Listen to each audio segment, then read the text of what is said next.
afternoon everyone. We are live from Sakra World Hospital, Bangalore.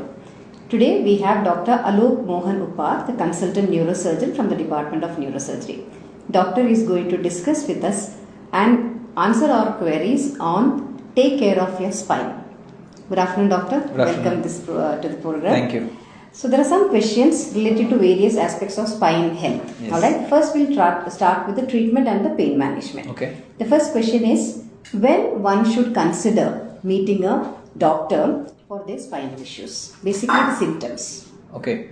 So most of us, at least once or twice in our lifetime, will have some kind of a issue with our back, especially the mid or the lower back, where we may feel that there is some backache which is nagging, which is not allowing you to do your work.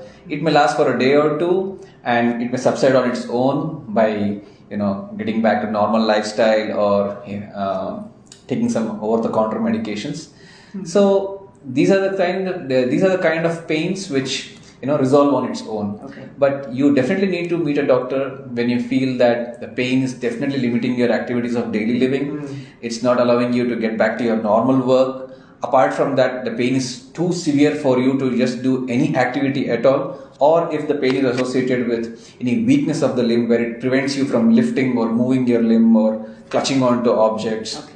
Or wearing your footwear properly, and if you're not feeling good about the way you're walking, or if you feel that you're having a limp, or if you're also having any difficulty in passing urine. Okay. These are all the signs or problems which should make you feel that you should meet a neurosurgeon or spinal surgeon. Okay. Is there any non-surgical treatment options available for such condition? Definitely yes. In fact, you will be surprised to know that most of the times, or even 80 to 90% of the times, the spinal conditions which patients present with to our office are treated medically and not surgically. Okay. So most of us can be happy about it. At the same time, we should also know that there are some spinal conditions which definitely require surgical treatment, without which they may be only delaying treatment. Okay. I mean, adequately treating them. Alright. Can you just brief us about the latest advanced surgical treatments available for this spine problems? I'll start with both medical and surgical management. I'll start with medical management to start with. There are advances even in medical management. Alright. Like you have new age neuropathic painkiller drugs, which are far more safer and have better profiles on the kidney or the liver, and they don't cause much of damage to these internal organs compared to the other drugs which were traditionally used in the yesteryears. That is one recent advance which I can point out to. The second thing is, in terms of surgical management, I would definitely like to say that there is a significant amount of progress that has happened, and we are now very well convinced that we can achieve good surgical there are good surgical treatment options and achieve equally good outcomes with our surgeries by using minimalistic techniques, where we perform surgeries which are only done with small incisions, with minimal cuts on your back, and minimalistic options like minimally invasive tubular retractor based surgeries, and also by using endoscopes, which again make the incision much more lesser damage to your muscles, lesser bone cutting, and lesser perioperative stay in the hospitals, and get back to work very easily and sooner than the traditional surgical methods. So how many days approximately do they have to stay in the hospital? Depends on the kind of problem they have. Simple problems like a single level problem or a very common problem like a single level disc will probably have to stay in the hospital for a day or two, and they can get back to work. And certain other complicated problems which require fixations or opening of the spine at multiple levels may require the patient to stay in the hospital for 3 to 4 days. On an average, patients stay for about 3 to 4 days for most of the surgical conditions. And the rest after that?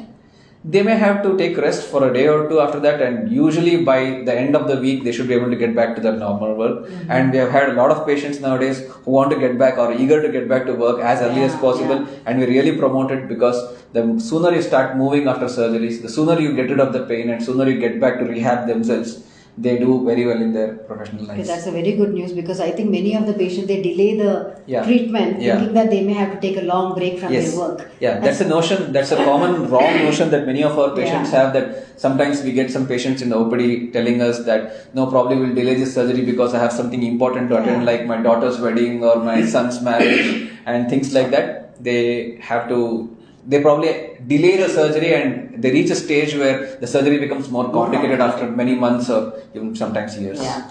How effective are the physical therapy and chiropractic care for spinal problems, doctor? Physical therapy is definitely a strong yes from my side, or any spine surgeon for that matter would definitely approve physical therapy. Our body is like a machine. It's just like a machine which is being used every day. Suppose you have a two-wheeler at home, you drive it regularly, the two-wheeler works normally. Yeah. You don't drive a two-wheeler at home and you keep it, you'll find that the tires deflated or the chains get rusted. Okay. The human body is exactly like that. You put your body into use, this is a kind of physical therapy. Yeah. So any physical therapy which does not elicit pain or aggravate your pain is always welcome. So you can continue doing any physical activity when you have any of the spinal problems. If this physical activity elicits pain or if it's becoming too strenuous for you, that means you're not supposed to do that physical activity. Any other physical activity which you're able to perform easily without pain is always welcome and definitely promoted. Okay. Chiropractic manipulations per se, I'm sure that many of us would not advise anybody to undergo any chiropractic manipulations because these are not having any major scientific evidence, and the movements are all jerky, and we have seen a lot of patients who have come back with a lot of bigger problems like fractures and even sprains and herniated discs after such manipulations. All right. So there are lots of pain management options available. Can you just brief us about it? And what are the possible side effects if at all one has to undergo this? I think I partly answered this question. The new age neuropathic painkillers are very safe and efficacious. At the same time, have a very, very minor or a narrow profile on the major organs which take care of eliminating this drug from the human body, that is the liver and the kidney. So these are very safe and they have excellent results. The only side effects of many of these drugs is that patients may become drowsy, especially in the initial part of the treatment. But once they get used to this drug, even the drowsiness profile falls down and they do very well. Even we prescribe these medications in the long run, and maybe some patients will need this for weeks or even months together. And we literally have any patients who come back with any adverse side effects from these medications. Okay. So some kind of questions on specific conditions, Yes. like how do we prevent or manage conditions like herniated disc or scoliosis or spinal stenosis? Herniated discs depends on what level of herniation has happened. Suppose the herniation is very minimal, and if there is only minimal compression on the nerve root, the patient may have very little problems. Like they may only be presenting with some pain which limits some kind of movements, or the pain only comes in when they do specific activities. At the same time, you may have a very large disc which has come out of its position and may be compressing the nerve root so badly that it limits their motion, and also it limits the movements at certain joints, especially the ankle or the knee joint. This makes us very cautious, and this kind of major compression on the nerve will usually be dealt with surgery, when especially it's associated with any motor deficit. When I say motor deficit, it means that loss of movements at any one of the joints. Okay. This is an indication for surgery. At the same time, the more common happenings are that the patient will have a minimalistic disc, which means that mild protrusion of the disc with only mild symptoms, which are usually successfully managed medically by using simple neuropathic painkillers. Okay. And how are degenerative spine conditions being treated? Most of the spinal conditions are usually degenerative. The most commonly seen thing in the OPD is usually a degenerative disc disease, which is what we call. Herniated disc is again a kind of degenerative disc disease. So these are also managed in the same way. Okay. Minor problems, small discs are usually treated medically, and they should be doing well with conservative management, with some rest and some neuropathic painkillers. Okay. At the same time, if the disease is severe, if they have some neurological deficit in terms of loss of sensations or loss of motor power or urinary disturbances, which point us towards a surgical candidate. Okay. So nowadays we get to see, especially female ladies with osteoporosis. Yes. So how risky are they as far as the spine is concerned? Osteoporosis definitely is a major risk factor because it puts the bone at risk for fractures.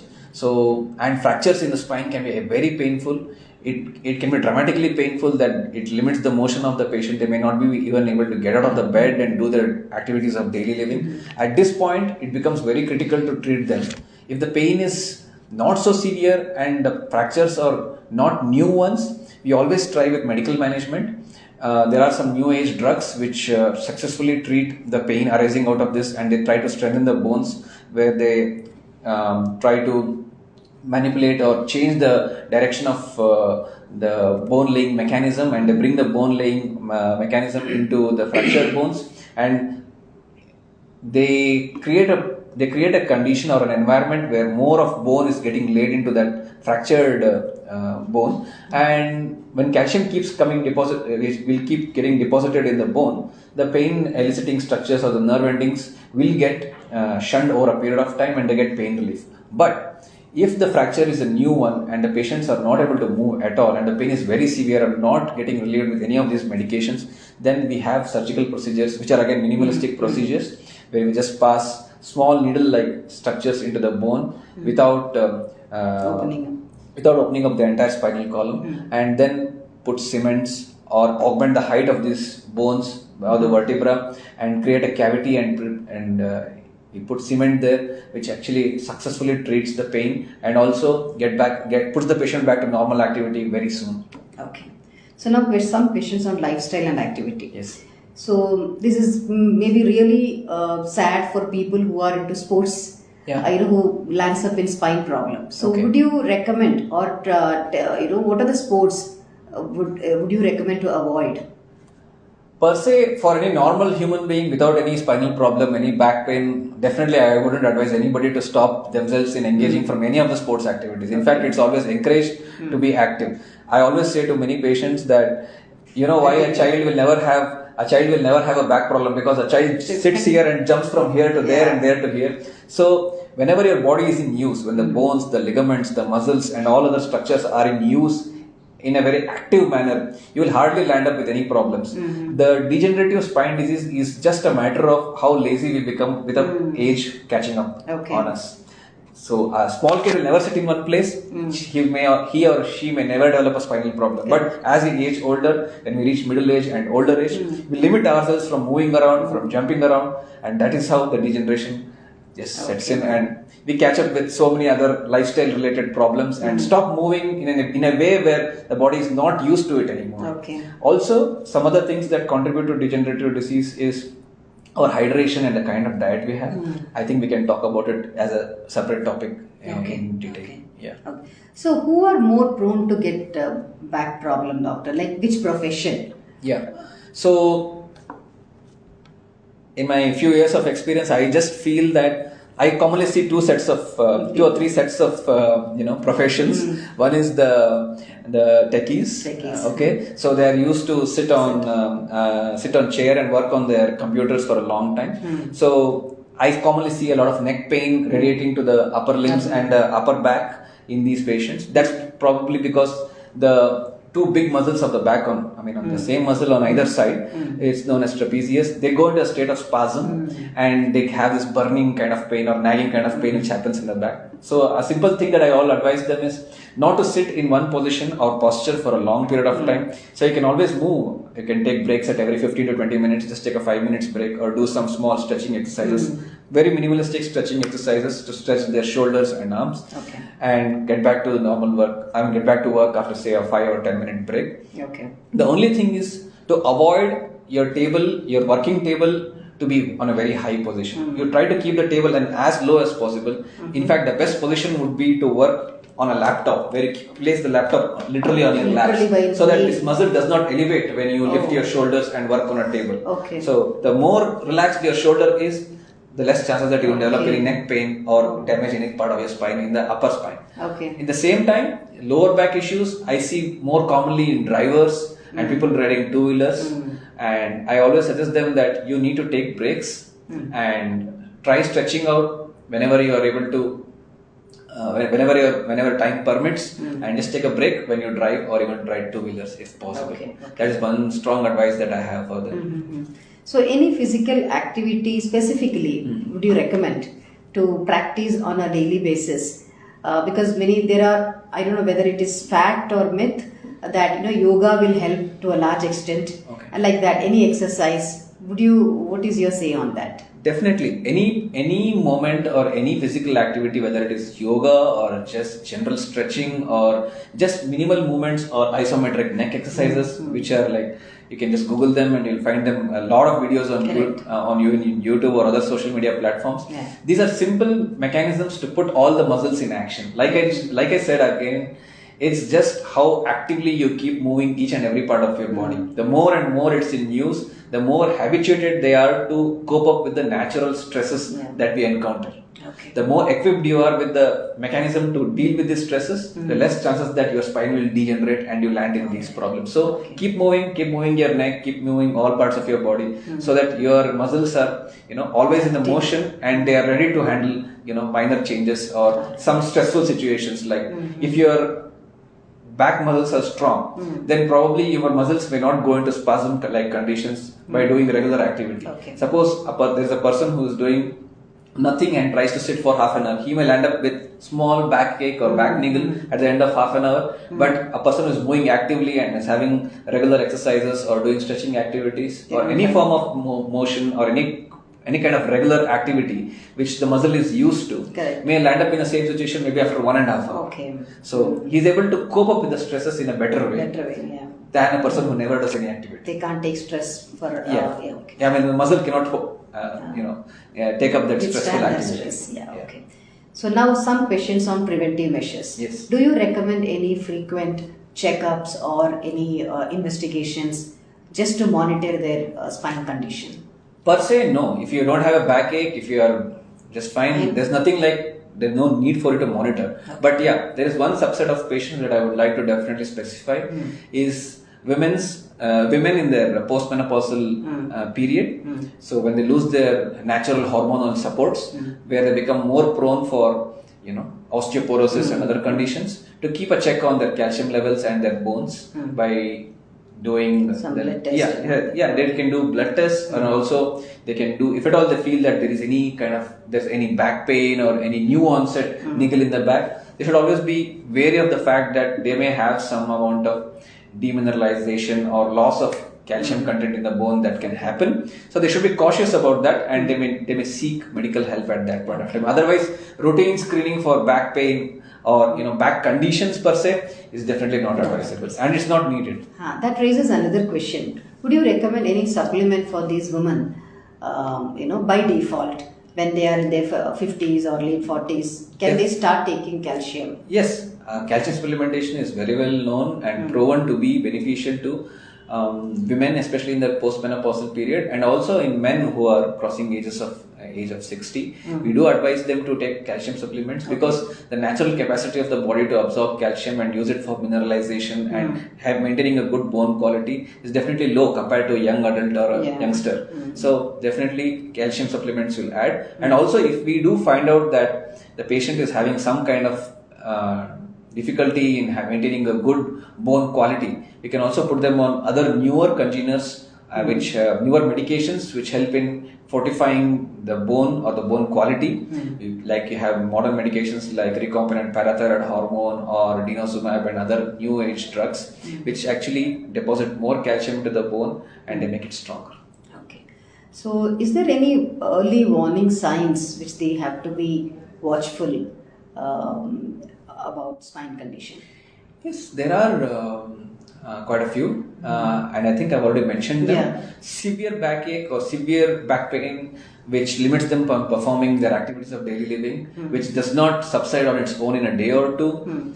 Motor deficits, like unable to perform any of the specific actions in the upper or lower limbs, and walking with a limp, or new onset difficulty in passing urine, or difficulty in any of these micturition related problems, should all raise concern that there might be some problem that needs some attention.